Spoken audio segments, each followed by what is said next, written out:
Hello，大家好，今日帶大家嚟到屯門黃金海灣。首先恭喜晒黃金海灣嘅業主正式收樓。黃金海灣嘅位置就對正喺黃金泳灘，絕對係呢一區非常殺色嘅位置。我會一口氣同大家睇晒開放式1房、2房，仲有連天台嘅特色單位，仲會同大家睇埋屋苑嘅周邊環境啦，由無敵海景、間隔實用嘅程度，去到廚房收納、浴室嘅設計，同你逐一去睇。先同大家簡單介紹翻呢一個樓盤嘅基本資料。咁黃金海灣呢，就係位於屯門青山公路青山灣段嘅。咁由旭日國際集團去發展啦。樓盤呢就分咗2期，第一期係2樓，第2期係柏岸。咁總共呢有6座樓宇嘅。咁我哋合共呢有1323伙，由開放式去到4房嘅間隔都有嘅。好啦，我哋咧嚟到我哋今日介紹嘅單位啦。我哋咧而家先入嚟啦，我哋一入嚟咧咁望到咧有一個開放式嘅廚房。咁開放式廚房咧就好多收納嘅空間啦。咁咧係屬於一個長形嘅設計嚟嘅。咁我哋咧所有嘅元件咧基本上我哋都砌晒㗎啦。咁主食係用電磁爐啦，咁上面咧有呢個抽油煙機啦。咁再嚟咧就係洗衣機連埋乾衣機㗎啦。咁旁邊咧仲有一啲櫃啦，咁佢哋咧入邊都擺埋嗰啲快捷架啦，咁貼心。咁啊星盤啦，然之後咧抌落垃圾嘅地方。咁再落嚟咧就有呢個雪櫃啦。咁啊雪櫃嘅冰格就係呢度啦。咁啊再上邊咧就係一個混合式嘅焗爐。咁咧有微波爐啊、蒸焗爐波外嘅。咁再上嚟咧，我哋就係一啲儲物空間啦。咁收納空間都比較多嘅。好，咁我哋咧而家咧喺呢個起居室嘅位置啦。咁入到嚟其實都幾輕嘅，因為咧平時其他屋苑嘅開放式開隻咧，相對咧佢可能有一啲部分咧，佢會佔用咗開放式廚房嘅位置。咁而家咧其實你個開放式廚房咧講晒去呢一邊廚房喺晒度，咁變咗咧其實你擺嘢咧相對地係好快嘅。咁如果係我自己咧，我呢一邊咧我會擺床啦、梳化啦。咁咧前邊呢度咧預留少少空間出來堂，呢邊咧應該係我哋擺電視櫃。咁啊電視掣都喺晒喺呢邊嘅。咁而且咧樓層咧都比較高啊。咁如果可能有啲客人咧，佢哋想整一啲閣樓式嘅設計咧，都可以得到啊。咁再落嚟咧望呢個咧就係間屏啦。咁如果咧喺開露台嘅時候，咁又想打開窗，咁可以呢個間屏做一個減嘅效果。咁我哋再出嚟咧就會望呢個景觀。咁我哋咧呢一個單位咧個景觀咧係向西南嘅。咁前面咧你會見到咧除咗樓景之外咧，會望到有海景啦。咁咧相對比其他附近嘅新盤嘅屋苑啦，有時會望到有海景嘅。咁我哋咧再落嚟咧，再嚟係呢個浴室。咁呢浴室咧都係唔錯啊！我自己覺得，因為咧佢呢度做咗少少斜角啦，相對咧都比較實用嘅，唔算細。咁而收納嘅空間都係多，咁啊呢度咧都係有好多櫃嘅位置啦、鏡櫃啦。咁咧同埋咧上邊咧已經裝埋有浴室櫃㗎啦，咁啊抽氣啊嗰啲全部都有清晒。而家我哋嚟到我哋今日介紹嘅1房間隔單位，呢一個單位咧係一個連天台嘅特色單位嚟㗎。單位實用面積係312尺，一入到單位就會見到長方形嘅開積，浴室唔係套房嘅間隔，客廳有開放式廚房。好啦，我哋咧再嚟咧就係望一望單位嘅景觀。咁咧呢個單位嘅方向咧係向東南向嘅，咁你會見到咧。除咗自己屋苑啦，你會望到一個好寬闊嘅海景啦。咁你會見到咧，前面屋苑、黃金海岸酒店嗰啲咁啊，基本上咧都係比較海景。咁啊，有機會啦。而家咧望一望睡房嘅間隔。咁睡房嘅間隔咧，基本上咧擺位咧好容易。咁預留咗有衣櫃嘅位置啦。咁咧睡床咧擺喺窗邊。都會望得到一個好靚嘅海景，同同頭先我哋攞出嚟嘅東南向海景係一樣嘅。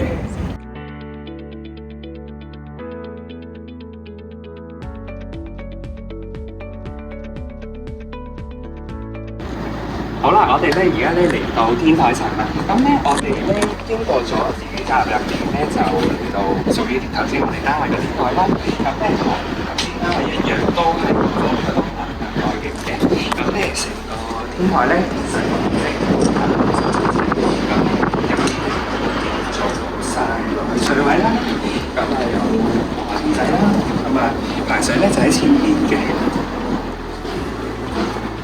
咁又多一個屬於你嘅自己私人空間啦。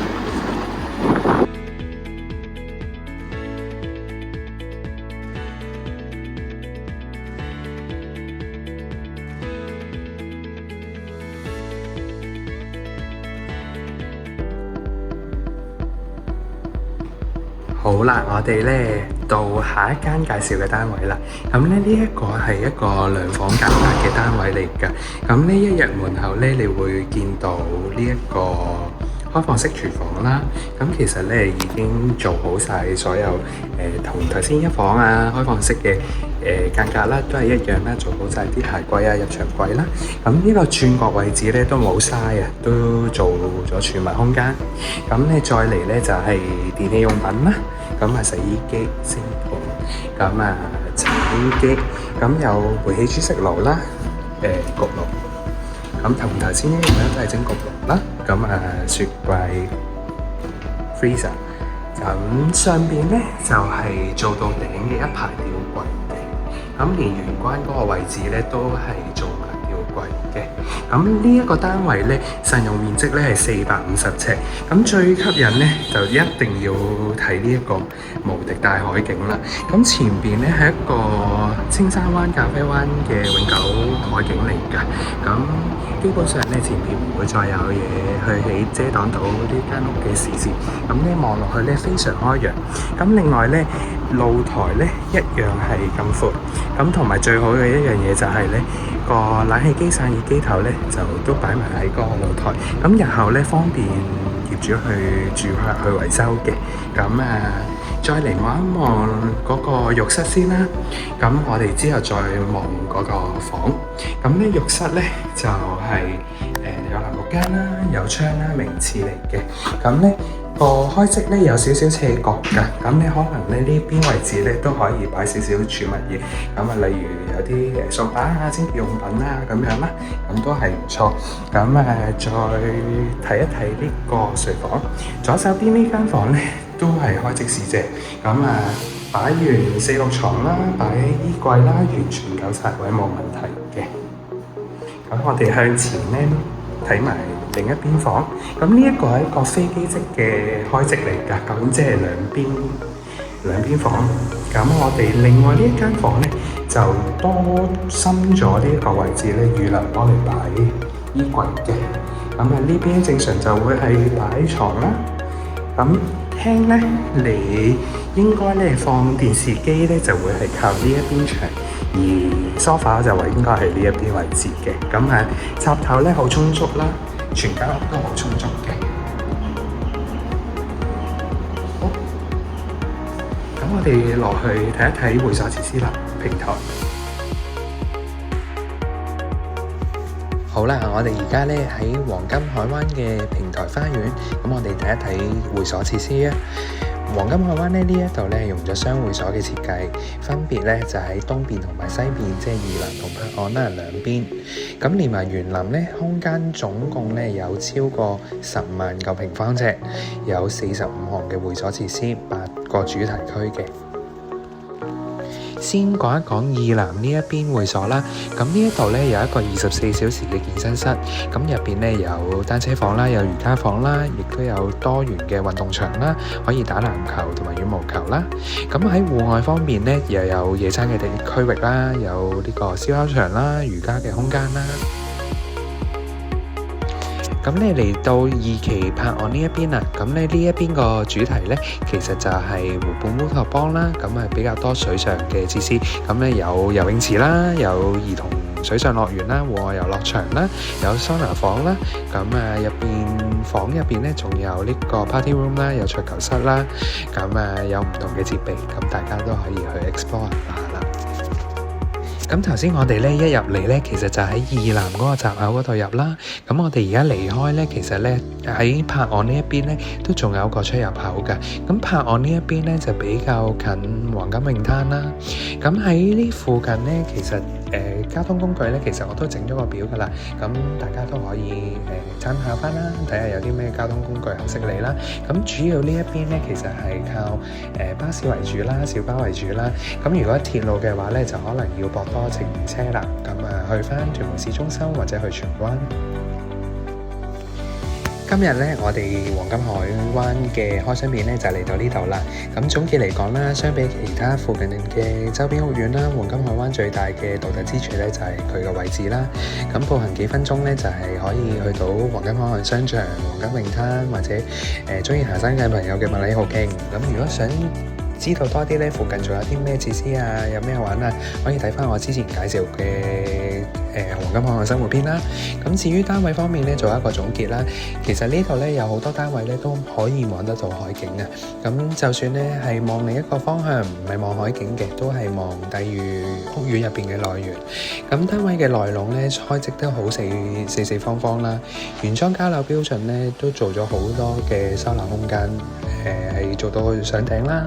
咁另外最中意咧，其實咧就係佢哋嘅3合1大露台啦，將本身22隻露台加埋工作平台同埋維修冷氣機方面咧，都係非常容易往後。咁至於缺點咧，就係相對呢一區咧比較依賴係小巴同巴士啦。咁如果係出入市區返工嘅你咧，你可能就要預充多少少時間。咁但係咧屯門區範圍比較大，不嬲都係自成一角。咁其實區入邊咧，你想要嘅嘢咧，大部分都應該揾得到嘅。咁無論係已經住開呢區嘅你咧，或者係本身住開其他區，而你又想去睇樓咧，歡迎你同我哋聯絡啦。咁如果係業主咧，想放盤俾我哋，歡迎你 WhatsApp 或者留言，或者直接打電話俾我哋。咁我哋咧下條片再見啦，多謝大家。